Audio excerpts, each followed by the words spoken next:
Students, मैं आपका स्वागत करता हूं IRD की मैथमेटिक्स ऑनलाइन क्लासेस में। और आज जो हम लोगों का टॉपिक है 10th क्लास, जो हमारी बोर्ड की क्लास है, और फर्स्ट चैप्टर हम पढ़ेंगे इसमें। और चैप्टर का जो नाम है आपके पास रियल नंबर्स। आप लोग पहले भी पढ़ चुके हैं कि नंबर सिस्टम क्या होता है। तो रियल नंबर में हमारे पास यहाँ पे देखिए डायग्राम में सबसे पहले हमने पढ़ा था नेचुरल नंबर्स, जो स्टार्ट होते हैं 1 2 3 4 और कहाँ तक चलते हैं, काउंटिंग तो खत्म नहीं होती है, वो जाते हैं अप टू इन्फिनिटी, अनगिनत है वो। ये हो गया हमारा पहला सेट जो आता है रियल नंबर्स में। उसके बाद हमारे पास आता है होल नंबर्स। होल नंबर्स में क्या होगा, हमारे पास जीरो में इंक्लूड हो जाएगा। और उसके बाद 0 1 2 3 4, ये फर्स्ट जो हमारे पास सेट है नेचुरल नंबर का, ये भी होल नंबर में आ गया हमारे पास। तो होल नंबर हो गया हमारे पास 0 1 2 3 4 अप टू इन्फिनिटी। अब हम बात कर रहे हैं रियल नंबर में और कौन से नंबर आते हैं। इंटीजर्स।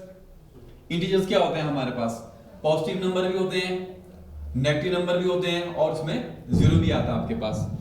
जैसे कि -3 -2 -1 0 1 2 3, ये है नेगेटिव नंबर्स, ये है पॉजिटिव नंबर्स।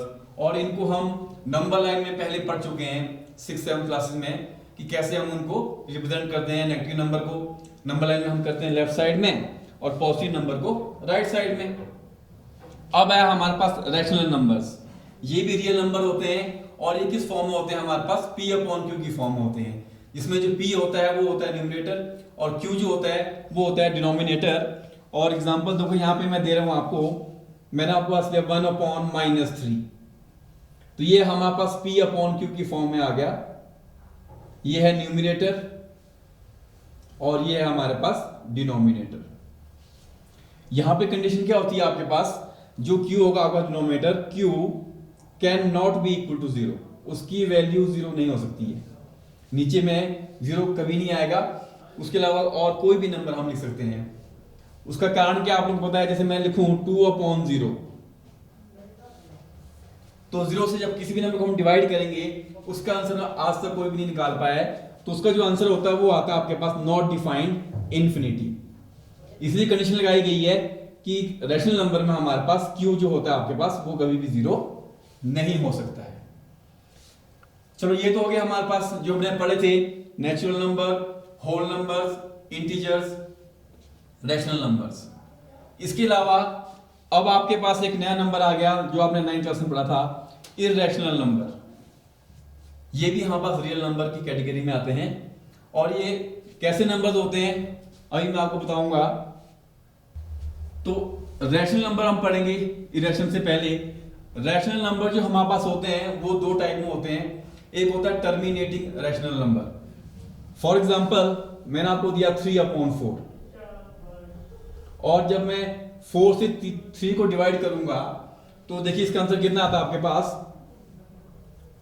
0.4728, और उसके बाद आपके पास आएगा 204520। तो यहां पे क्या हुआ, 4 से हमने डिवाइड किया 3 को, ये आया हमारे पास डेसिमल नंबर, और इसको बोलते हैं टर्मिनेटिंग, क्योंकि यहां पे रिमाइंडर 0 हो जाता है आपके पास, और आंसर आपके पास आ गया 0.75। अब मैं एक और नंबर दे रहा हूं, हमने डिवाइड करना है 1 को, करना है डिवाइड 3 से, और ये क्योंकि 1 छोटा नंबर है तो यहां पहले क्या आएगा, डेसिमल आ जाएगा आपके पास। अब यहां पे लगी 0 आपके पास, 3 1 3, 3 3 9, तो यहां भी आएगा ये 3 से, 3 3 9, और अगेन 1 बच जाएगा, फिर ये 10 बन गया, अगेन 3 3 9, अगेन ये माइनस हुआ, फिर से 10 बन गया। तो यहां पर हम क्या देख रहे हैं आपके पास, 1/3 का जो आंसर आपके पास आ रहा है, ये आपके पास कितना आ रहा है, 0.333। यहां पे हमारे पास अगेन मैं करूंगा डिवाइड 3 से इसको, तो यहां पे क्या होगा हमारे पास, यहां रिमाइंडर हमारे पास 0 नहीं हो रहा है। रिमाइंडर 0 नहीं हो रहा है मतलब कैसा है, ये डेसिमल है, ये हो गया हमारे पास नॉन टर्मिनेटिंग, और पॉइंट के बाद जो नंबर 3 है वो रिपीट कर रहा है, तो ये हो गया नॉन टर्मिनेटिंग रिपीटिंग डेसिमल। ये है हमारे पास किस कैटेगरी में, रैशनल नंबर की कैटेगरी में। अब हम बात कर रहे हैं इररेशनल नंबर्स। इसका एग्जांपल मैं आपको दूं, √2, √5 और पाई। पाई की वैल्यू देखो आपके पास बच्चों जो यूज करते हो आप लोग, वो हम यूज करते हैं 22/7। यहां लग रहा है देखने में ये तो P/Q की फॉर्म में है। यहां इस टाइम आप देखो उसको, अभी लग रहा है ये तो रैशनल नंबर है, पर ये रैशनल नहीं है, ये इरेशनल नंबर है। क्यों? जब हम इसको कन्वर्ट करेंगे डेसिमल में तो इसकी जो वैल्यू आपके पास आती है 3.14587 अप्रोक्सीमेटली बता रहा हूं आपको। तो यहां पे क्या होगा हमारे पास, ये यहां भी हमारे पास रिमाइंडर 0 नहीं आएगा, तो ये नॉन टर्मिनेटिंग हो गया आपके पास, और कोई भी पॉइंट के बाद कोई भी डिजिट रिपीट नहीं हो रही है। तो जो इरेशनल नंबर होते हैं हमारे पास वो कैसे होते हैं, नॉन टर्मिनेटिंग, मतलब वहां पे रिमाइंडर 0 नहीं आएगा, और नॉन रिपीटिंग, पॉइंट के बाद कोई भी डिजिट आपकी रिपीट नहीं होती है। तो ये भी हमारे पास रियल नंबर के अंडर ही आएगा। तो ये था हमारे पास रियल नंबर क्या होते हैं, और नंबर सिस्टम में जितने भी नंबर हैं वो सब इसी कैटेगरी में आते हैं। तो चलिए अब आगे चलते हैं।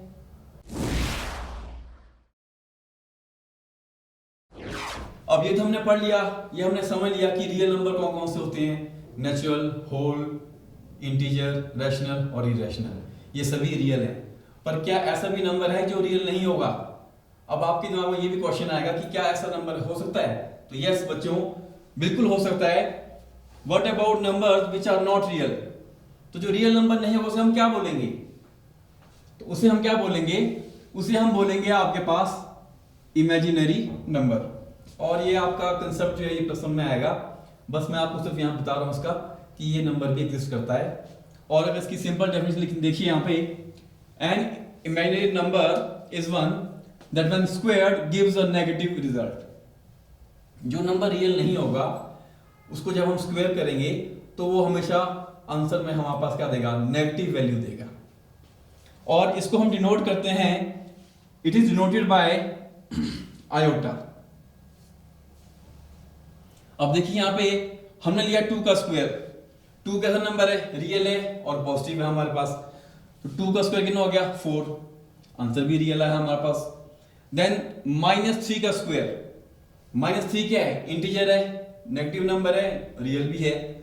-3 इंटू -3, तो माइनस इंटू माइनस क्या हो जाता है, प्लस, क्योंकि इस टाइम ये इंटू हो रहे हैं तो ये आंसर आएगा 9, अगेन ये भी रियल है। लेकिन अब सपोज करो यहां मेरे पास आ रहा है आपके पास माइनस का नंबर, मैंने कहां लिया, ये लिया मैंने स्क्वायर रूट के अंदर, -1 लिया मैंने। तो जो -1 है इसको हमने डिनोट किया आयोटा से, जो मैं यहां लिखा, ये हमारे पास रियल नंबर नहीं है, इसे बोला गया है इमेजिनरी नंबर। मतलब जो हमने काल्पनिक संख्या बोलते हैं उसको हिंदी में, ठीक है, ये असली नहीं है। अब देखो यहां पे आयोटा स्क्वायर, अब हमने इसका स्क्वायर करना है। तो आयोटा स्क्वायर को अगर मैं सॉल्व करूं, जैसे आपको बताया मैंने, iota square is equal to iota into iota. और ये जो आयोटा की वैल्यू होती है, इसकी वैल्यू होती है √-1। अब जब यहां हम करेंगे इसको आपस में 2 बार मल्टीप्लाई, √-1 इंटू √-1, तो यहां पे देखिए ये हो जाएगा हमारे पास √-1 का स्क्वायर। आपको पता है स्क्वायर से रूट कैंसिल हो जाता है, तो यहां पे इसका जो वैल्यू आएगा आगे नेगेटिव वैल्यू। ये तो हमारी डेफिनेशन थी कि जो नंबर रियल नहीं होता है उसे क्या बोलते हैं, इमेजिनरी। और उसकी क्या थी डेफिनेशन, ठीक है, an imaginary number is one that when squared give a negative result. Iota square हमने अब किया, जिसका स्क्वायर लिया तो आंसर कितना है हमारे पास, नेगेटिव आ गया, -1 आ गया, इसलिए ये नंबर रियल नहीं है। और आयोटा स्क्वायर की वैल्यू कितनी होगी, -1, ये भी हमने सीख लिया। तो चलिए अभी 10th क्लास में इतना ही काफी आप लोगों के लिए।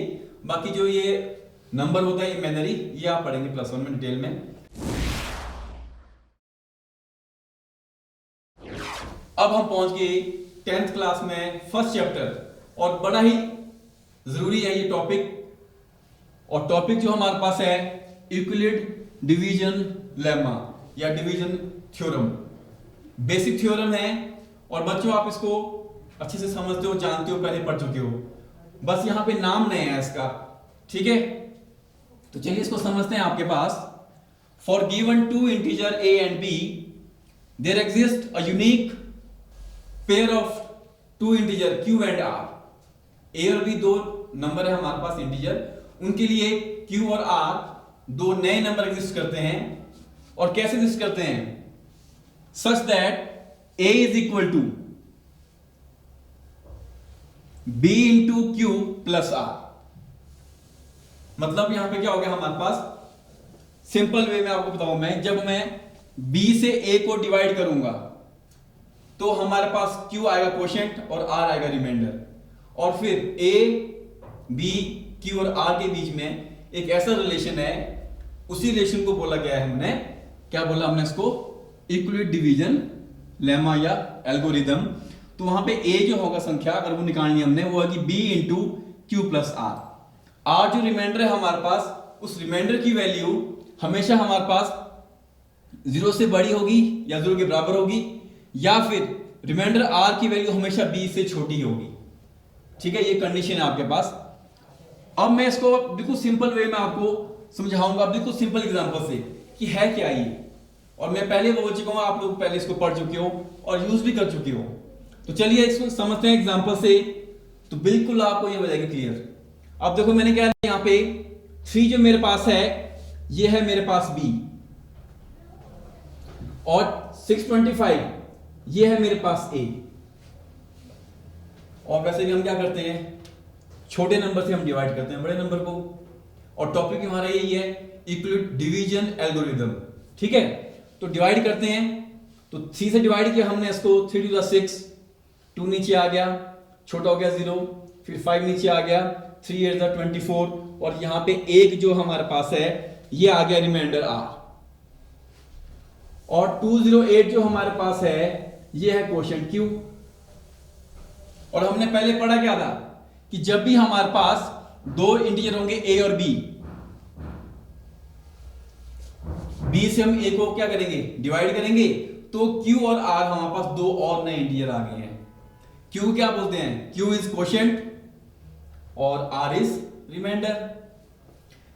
और इन तीनों के चारों के बीच में a b, यहां देखिए b, यह a, यहां क्वोशिएंट, यह है रिमाइंडर, इन चारों के बीच में जो एक संबंध है, जो रिलेशन है, उसी को तो बोला गया है इक्वलिट डिवीजन एल्गोरिथम। अब देखो यहां पे जो फॉर्मूला है a is equal to b into q plus r। अब a b q r की वैल्यू मैं यहां से लूंगा, और यहां मैंने पुट कर दी, देखो a कितना है 625, किसके बराबर है, b into q plus r। b हम लोगों के पास कितना है 3 इंटू 208, और जब मैं इसको फर्दर सॉल्व करूंगा यहां पे, तो यह आएगा मेरे पास 624,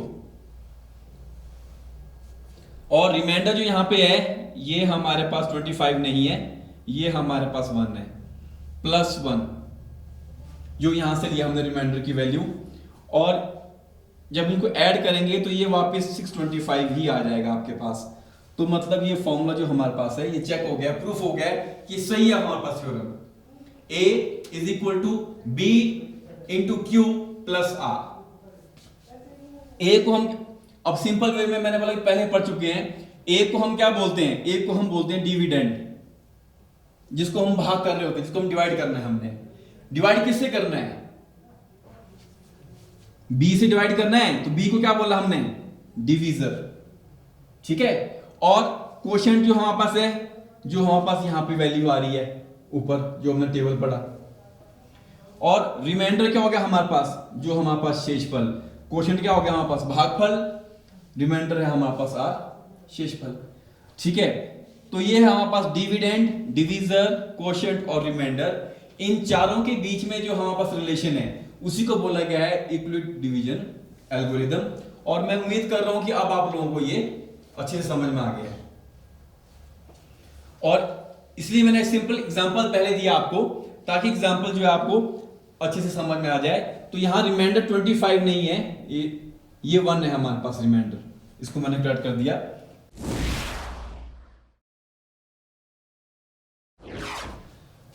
अब ये तो हमने समझ लिया कि इक्विलिब्रियम डिवीजन एल्गोरिथम क्या होती है, ठीक है।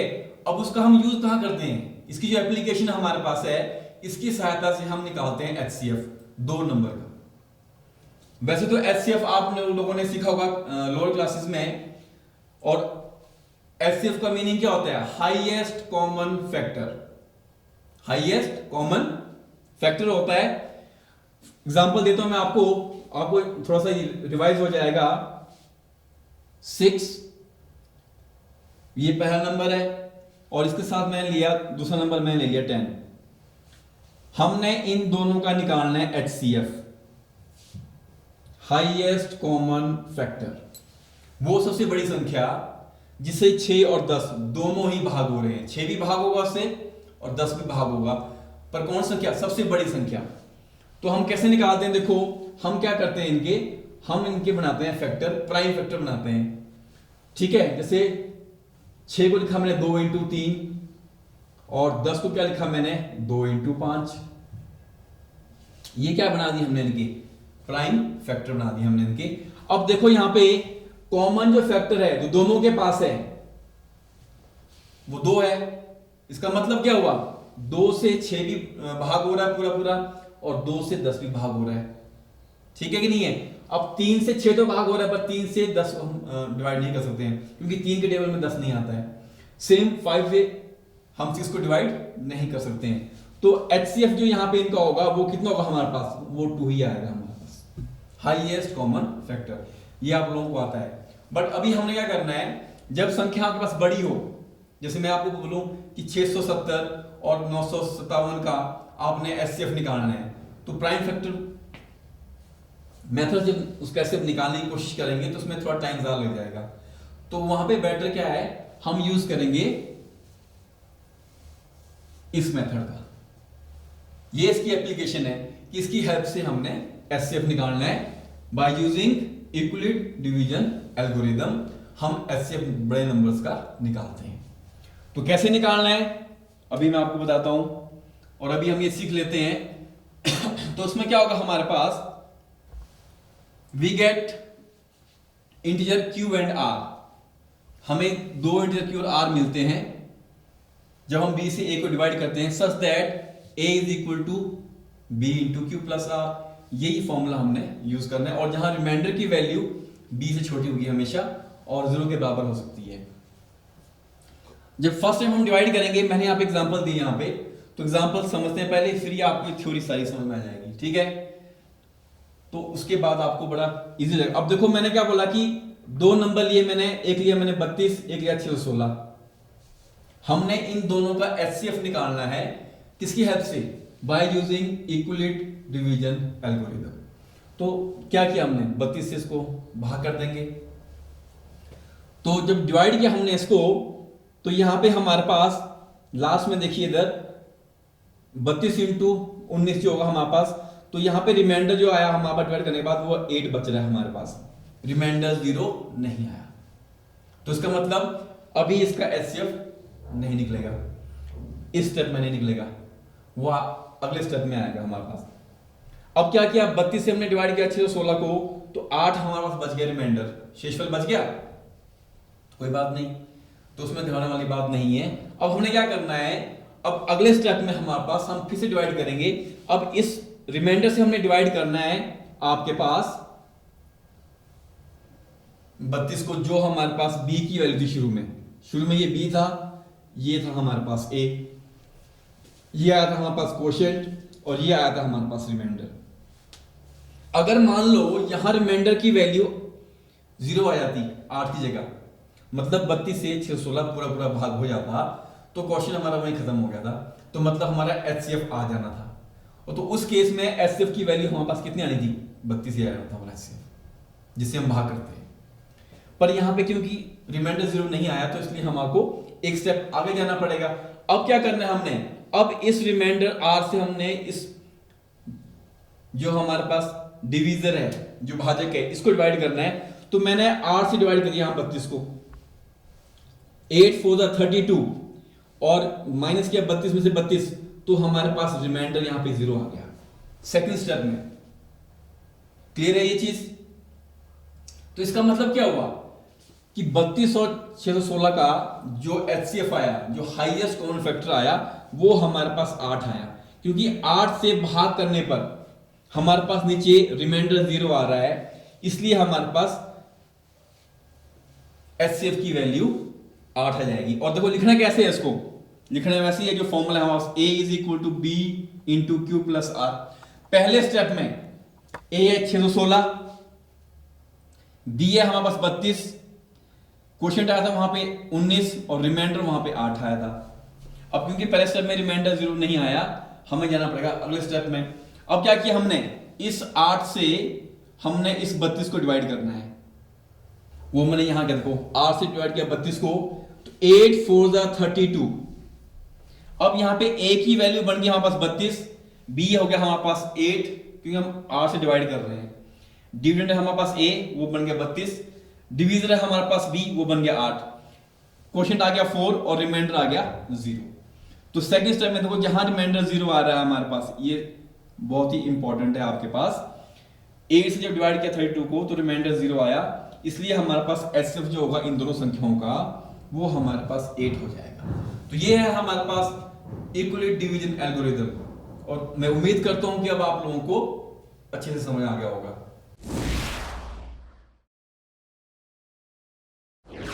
अब हम बढ़ते हैं हमारी जो एक्सरसाइज है 10th क्लास की, पहली एक्सरसाइज और पहला question, use equality division algorithm to find HCF। दो संख्याएं हैं 135 और 225, ये हमारे पास क्वेश्चन है।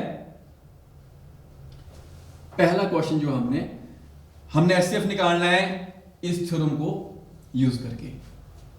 तो स्टेप जो पहला हमारे पास है, आप लोगों ने रफ वर्क करना है, आप रफ में ऐसे डिवाइड कर सकते हो, कोई दिक्कत नहीं है। हमेशा डिवाइड करना है अपने बड़ी संख्या को छोटी संख्या से, तो 225 को हम डिवाइड करेंगे 135 से,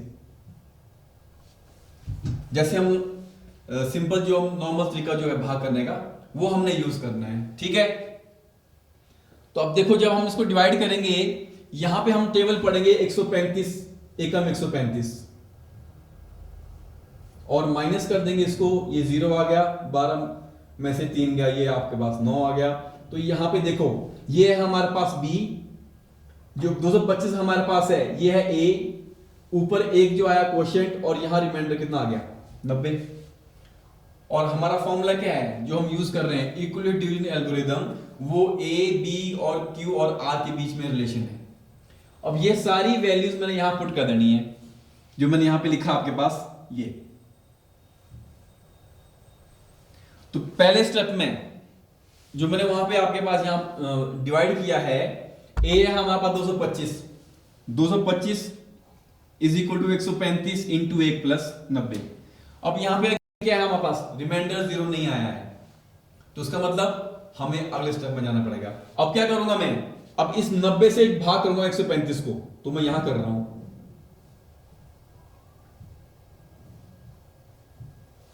अगर मान लो यहां रिमाइंडर 0 आ जाता तो क्वेश्चन मेरा वहीं खत्म हो जाएगा, तो उस केस में 135 हमारे पास HCF होना था, पर क्योंकि हमारे पास रिमाइंडर शेष पर 0 नहीं आया है तो हमें अगला स्टेप करना पड़ रहा है। अब देखो यहां पे जैसे कि मैंने बोला, अब ये एक नया क्वेश्चन बन गया हमारे पास। अब इस केस में B है 90 और A बन गया हमारे पास 135। अब जब डिवाइड करेंगे इसको हम, अगेन ये 1 से जाएगा, 90 एकम 90, और इसको जब माइनस करेंगे हमारे पास ये आया 5 और 13 में से 9 गया 4। तो यहां पे देखो ये है हमारे पास क्वोशिएंट और रिमाइंडर जो नया आ गया वो आ गया 45। अब अगेन यहां वैल्यू पुट कर दी, 90 है हमारे पास A, ये है हमारे पास B, यहां पे देखो इधर A 135, ये है हमारे पास डिवीजर, 90 है हमारे पास 135 है हमारे पास डिविडेंड, 90 है हमारे पास डिवीजर, एक जो है वो क्वोशिएंट और रिमाइंडर आ रहा है 45। A is equal to B into Q plus R। अब अगेन देखो यहां पे फिर से यहां रिमाइंडर 0 नहीं आया है, हमें एक और स्टेप करना पड़ेगा और आगे जाना पड़ेगा अपना एचसीएफ निकालने के लिए। अब इस बार हम क्या करेंगे, इस बार हम इस 45 से इस 90 को डिवाइड करेंगे। इस बार हम 45 से इस 90 को 90 को डिवाइड करेंगे। तो यहां मैं डिवाइड कर रहा हूं उसको, ये सिर्फ आप लोगों को समझाने के लिए कर रहा हूं ये हमारे स्टेप किस तरह से हो रहे हैं आगे। तो 45 2 90, 45 दूना 90 और 90 माइनस 90 कितना होगा हमारे पास 0। अब यहां पे देखो ये है बी, 90 जो हमारे पास है ये था ए और ये है क्वोशिएंट, ये आया रिमाइंडर। 45 क्या हमारे पास डिवीजर जिससे हम भाग कर रहे हैं, 90 क्या हमारे पास डिविडेंड जिसको हम भाग कर रहे हैं, और जो 2 आया क्वोशिएंट आया। अब यहां पे देखो रिमाइंडर 0 आ गया, यही तो हमें करना है। तो मतलब हमारा क्वेश्चन सॉल्व हो गया है। जिस स्टेप में हमारे पास रिमाइंडर 0 आ जाएगा वहां क्वेश्चन खत्म हो गया है, और जिससे भाग डिवाइड करने के बाद आपके पास रिमाइंडर 0 आया 45, तो ये 45 जो हमारे पास है ये हमारे पास आंसर आ गया है, ये एचसीएफ है। और देखो क्या लिखा मैंने यहां पे 90 is equal to again a is equal to b into q plus r. Here remainder r is equal to 0, remainder 0 आ गया। So डिवीजर क्या था हमारे पास उस टाइम पे 45 था, 45 से भाग करने के बाद हमारे पास रिमाइंडर 0 आया, इसलिए 45 HCF हुआ हमारे पास। Therefore HCF of 135 and 225 is 45, इसलिए हमारे पास आंसर जो HCF आया वो 45 आएगा। तो मुझे उम्मीद करता हूं कि आपको अच्छे समझ आ गया। तो आज के लिए इतना काफी है, थैंक यू। एक छत के नीचे सुविधाओं का अब उठाएं लाभ। रीव ई मार्ट में अब पाएं अपनी रसोई के लिए गुणवत्ता और सस्ते दामों पर राशन सामग्री। दालें हो या हो मसाले, आपका किचन ई मार्ट संभाले। उच्च गुणवत्ता और दामों में बेहतरीन रीव ई मार्ट में पधारें और पाएं अपनी पसंद के सभी उत्पाद, या फिर करें ऑनलाइन ऑर्डर और पाएं घर द्वार पर ही सुविधा। आज ही संपर्क करें फोन नंबर 8219694079 पर, बाईपास रोड, शनान, संजौली, शिमला। गांव की चौपालों से लेकर संसद के गलियारों तक, गृहिणी के चूल्हे से लेकर निवेश और बाजारों तक, किसानों के हाल से लेकर खेत और खलिहानों तक, शिक्षा और स्वास्थ्य से लेकर खेल के मैदानों तक, संसद के प्रधान से लेकर पंचायत के पंच तक, सेंट्रल हॉल से लेकर ग्राम सभा के मंच तक, हर खबर पर रहेगी हमारी पैनी नजर।